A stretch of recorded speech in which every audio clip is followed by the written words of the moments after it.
খারাপ। অলরাইট দেয়ার টাইগার। তুই আর তোর ভাই মিলে ভালোই নাটক জমিয়েছে। অ্যাকশন করতে তুই, আমার লোকদের পিটিয়ে হাসপাতালে পাঠাতে তুই, আমার মালের ট্রাক আটকাতে তুই, আর সবাই মিলে বাহবা দিত তোর ভাই ইন্সপেক্টর শুভকে। Good, very good. মনিরের ক্যামেরায় ভিডিও না দেখলে আমিও বিশ্বাস করতাম না। কিন্তু আমি তো ভেবেছিলাম তোর ভাইয়ের রক্তাক্ত শরীর দেখার পর তুই ভয় পাবি, আতঙ্কে শহর ছেড়ে পালিয়ে যাবি। কিন্তু তোর বুকের পাটা অনেক বড়। তুই আমার সাথে দেখা করতে আমার সামনে আমার বাড়িতে এসেছিস। Good, very good. সাহসী লোক আমি খুব পছন্দ করি। অনেক দিন পর একটা সাহসী যুবকের দেখা পেলাম। গুড। কিন্তু তোর সাথে দাঁড়িয়ে এই মুহূর্তে কথা বলার মতো সময় আমার নেই। আমি 9টা থেকে 5টা প্রচন্ড ব্যস্ত থাকি, সরকারি কর্মচারীদের চেয়েও ব্যস্ত। আয়, গাড়িতে যেতে যেতে কথা বলি। তোর ব্যাপারে আমি যখন সব জেনে ফেলেছি, তখন আমার ব্যাপারে তোর সবকিছু জানা দরকার। আয়, গাড়িতে উঠ। এই তোরা ওই গাড়িতে যা। Alright, let me sit in the front. আসসালামু আলাইকুম। আসসালামু আলাইকুম। আসসালামু আলাইকুম। আসসালামু আলাইকুম। আসসালামু আলাইকুম।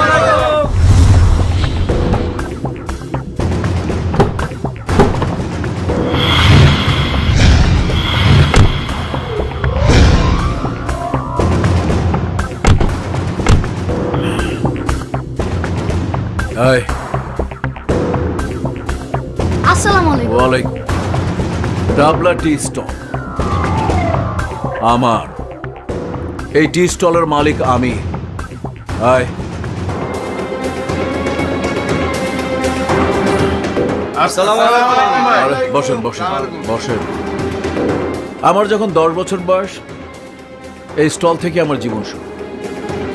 এই স্টলে আমি গ্লাস, কাপ, প্লেট ধুতাম, মানুষের টেবিলে টেবিলে চা দিতাম।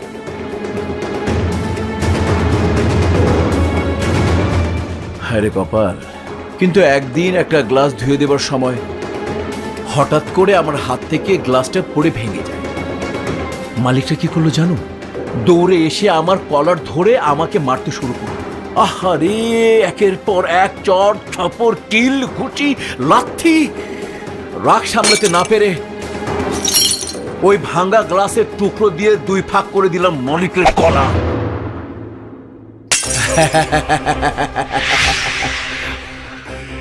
6 বছরের জেল হয়েছে। বের হয়ে সোজা এসে ঢুকলাম এই চায়ের দোকানে। মালিকের ছেলে তখন ক্যাশে বসে। কিভাবে তার সামনে যাব ঠিক ভেবে পাচ্ছি না। কিন্তু দেখলাম মালিকের ছেলে ভয় দৌড়ে এলো আমার সামনে, থারথার করে কাঁপছিল। ওর চোখে সেদিন আমি প্রথমবারের মতো ভয় দেখেছিলাম। ওর ভয় জুগিয়েছিল আমার বুকে সাহস, জন্ম দিয়েছিল আমার ভেতরের পশুটাকে। সেদিনই ছেলেটা প্রাণ ভিক্ষা চেয়ে দোকান আমাকে বুঝিয়ে দিয়ে ভয় চলে গেল, আর ফিরে এলো না। ব্যাস, দোকান হয়ে গেল আমার। এই মহল্লার সব দোকানপাটের অবস্থাও তাই। একটু ভয় দেখাতেই সবাই ভয় পেল, আর সবকিছুর মালিক হয়ে গেলাম আমি। এরপর ডাবলা জুয়েলার্স, ডাবলা ডেভেলপার, সবকিছুর মালিক হয়ে গেলাম আমি, শুধুমাত্র ভয়ের মার্কেটিং। এই দুনিয়া সবাই ভয় পেতে প্রস্তুত, যতক্ষণ পর্যন্ত ভয় দেখানোর মতো লোক আছে। আর এলাকার জন্য সেই লোক হচ্ছে আমি। আমি ডাবলা। ডাবলা নামের অর্থ জানো? ডাইকা বহি লাশ, মানে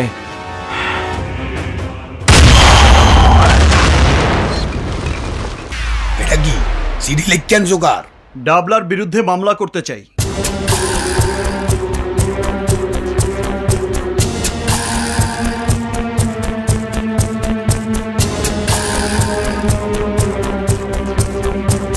আমি ডাবলার ভাই ডিজের বিরুদ্ধে নারী নির্যাতন ও ধর্ষণের মামলা করতে চাই। আমি সামনের দেশে যাইতে চাই হাওয়া খাইতে, কিন্তু এ কি সম্ভব? সম্ভব না। তাই ডাবলা ভাইয়ের বিরুদ্ধে মামলা নেওয়া অসম্ভব না, বুঝতে পারছো? ওসি সাহেব, ডাবলা একজন কর্তব্যরত এসআইকে পিটিয়ে রক্তাক্ত করেছে, খুন করতে চেয়েছে তাকে।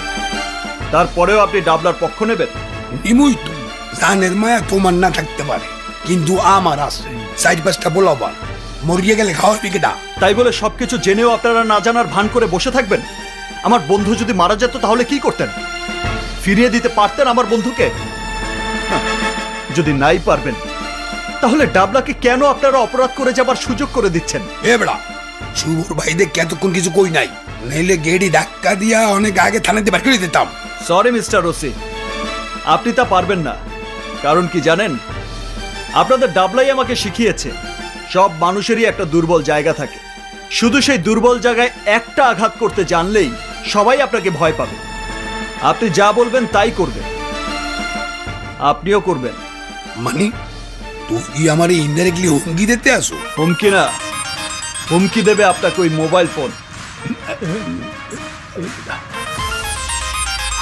তো আমার জানের ফোন, কথা কম।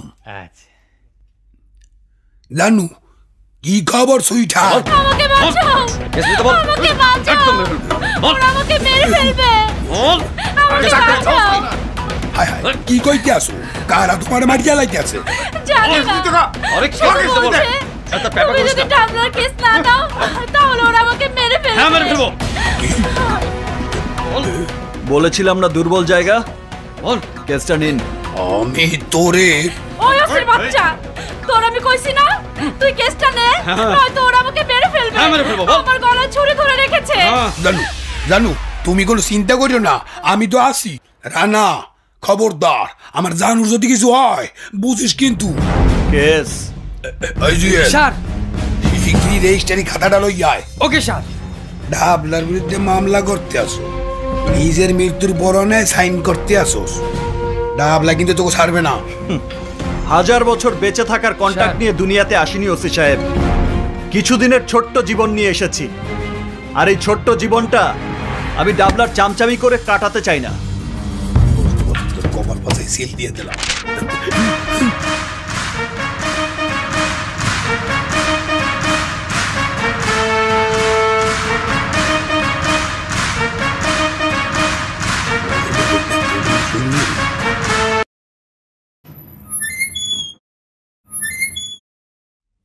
শুভ, কেমন আছিস তুই? আস্তে। কোথায় ছিলি তুই? জ্ঞান ফেরার পর থেকে আমি তোকে খুঁজে বেড়াচ্ছি। তুই জানিস এখানে আমি একা একা কত ভয় পাচ্ছিলাম। শুধু মনে হচ্ছিল ডাবলার লোকজন যদি আবার আমার খোঁজ পেয়ে যায়, যদি ওরা আবার আমাকে আক্রমণ করে। করবে না, বাইরে পুলিশ ডিউটি দিচ্ছে 24 ঘন্টা। তারপরেও আমাদের বন্ধুরা এক এক করে হাসপাতালে ডিউটি দিচ্ছে সারাক্ষণ। আর নগদ পেমেন্টে 500 টাকা পর্যন্ত ক্যাশব্যাক, আর লেনদেনে প্রতিদিন ডিপ ফ্রিজ এবং ঘন্টায় ঘন্টায় এসি টিভি সহ দারুণ সব গিফট।